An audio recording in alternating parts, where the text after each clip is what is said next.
siempre que hay temas de remesas, de migración, es necesario y es fundamental comunicarse con el BBVA México. ¿Por qué? Porque ellos son los que más y mejor han estudiado este tema durante muchísimos años. Y para platicar hoy me da muchísimo gusto saludarte, Juan José Lee, economista senior del BBVA México. ¿Cómo estás? Qué gusto en saludarte, Juan José. Muy bien, muchas gracias. Muchas gracias por la invitación, David. El fin de semana se realizó un foro de países que básicamente expulsamos, porque México estaba incluido en este tema, expulsamos migrantes hacia los Estados Unidos, que hay un abandonar América Latina hacia los Estados Unidos, y se decía que todo tiene que ver con las políticas de los Estados Unidos. ¿Ustedes en BBVA lo ven así? Nosotros creemos que la causa de origen de la migración está en cada uno de los países y en cada uno de los migrantes, y sin duda es la falta de oportunidades económicas en los países de origen, ¿no? Si Estados Unidos no fuera una potencia económica, la migración de otros países de Latinoamérica iría a otros países, ¿no? Por ejemplo, varios países de Centroamérica y varios países de Sudamérica también tienen una fuerte migración hacia España, Italia, el Reino Unido, ¿no? Es decir, no es una cuestión de que haya una gran potencia económica que atraigan a los migrantes, sino más bien al revés, ¿no? La falta de oportunidades en estos países de origen, incluido México, de los últimos, yo creo que 50 años, es esta migración latinoamericana, ha hecho que este gran flujo de población de estos países de América Latina y de otros vaya hacia Estados Unidos. Juan José, ¿qué ha pasado con la migración mexicana?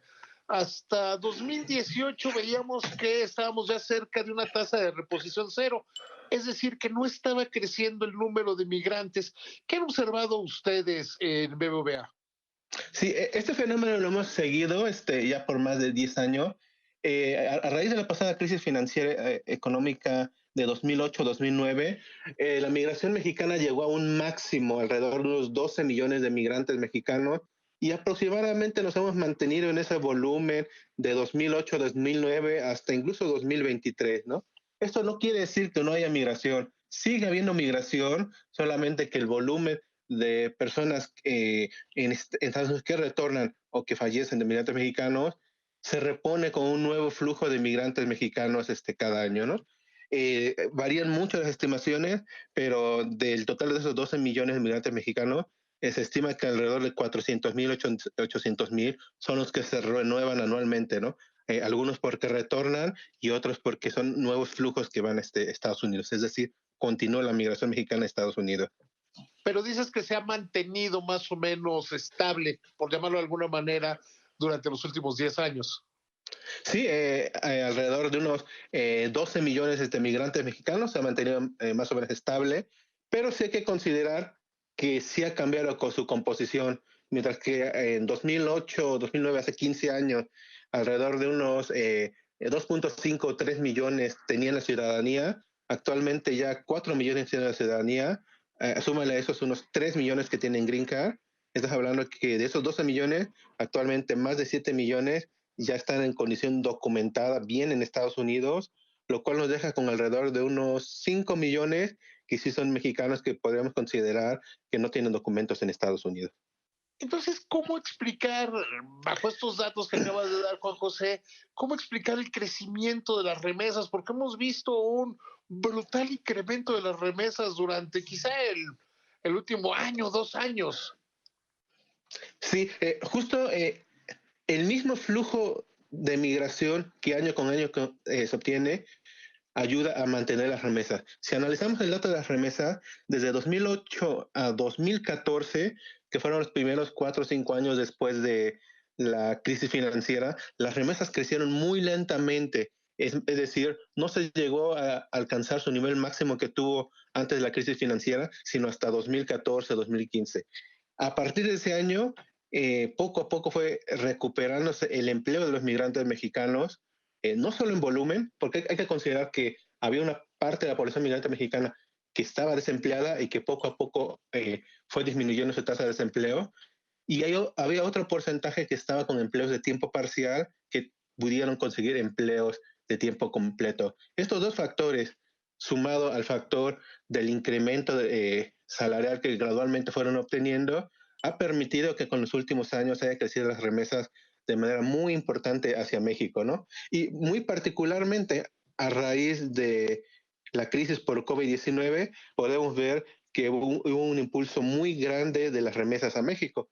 Actualmente las remesas, el último año, el dato de 2015, estamos hablando, perdón, el último año, el 2022, estamos hablando que llegaron 58,000 millones de dólares.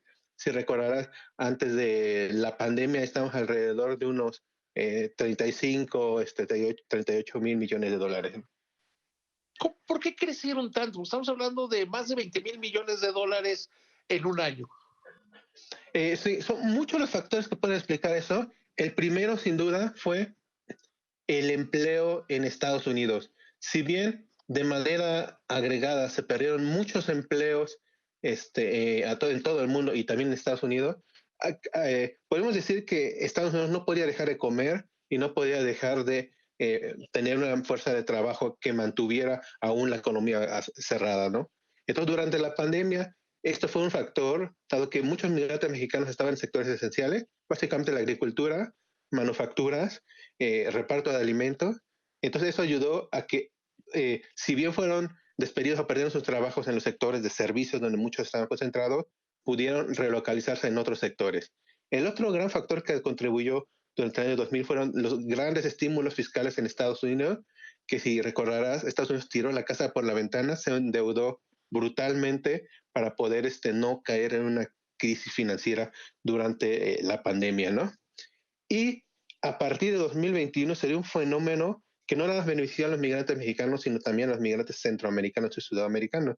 Tú recordarás que hubo una escasez de mano de obra en Estados Unidos alrededor de mayo de 2021, principios de 2021, y esto hizo que muchos trabajos en Estados Unidos que tenían remuneraciones de $17 la hora, $20 la hora, no fueran atractivos para los migrantes nativos porque a lo mejor tenían otros ingresos o porque ya se estaban capacitando, pero ese monto era lo que una persona en México podría ganar en una semana. Entonces, realmente, ese gran diferencial salarial que hay entre estos dos países, entre México y Estados Unidos, hizo que hubiera un boom de la migración a partir de 2021 y 2022, lo cual permitió que crecieran de forma muy importante las remesas, no solo a México, sino en general a casi todos los países latinoamericanos con gran población migrante en Estados Unidos. Desgraciadamente los gobiernos, y prácticamente todos, les gusta presumir las remesas como si fueran un éxito de sus administraciones y no como si fueran, como lo he dicho yo en muchas otras ocasiones, una medida del fracaso de un gobierno, de un país para retener a su gente más trabajadora, más productiva, y especialmente me refiero a la migración ilegal, ¿no? Sí, efectivamente, yo creo que tanto los académicos como los estudiosos de migración, como la gente que estudia el tema de la economía, saben que un flujo muy importante de remesas, si bien ayuda a alivianar un poco las presiones laborales en un país, realmente es el reflejo de, eh, pues de la falta de oportunidades en ese país que tuvo que orillar a la gente a tener que emigrar a otro país para encontrar empleo. Entonces, si bien es muy importante para contribuir a mantener la economía de ciertas comunidades o de ciertos países, lo ideal siempre es poder generar las condiciones económicas y de empleo para que la gente tenga que quedarse en sus comunidades de origen y, bueno, solo migren si en verdad tengan que emigrar o quieran reunificarse familiarmente. Ahora bien, ¿cómo ves tú el futuro de las remesas? ¿Qué debemos esperar? ¿Que se mantenga este ritmo constantemente o que tiendan a disminuir en el corto plazo?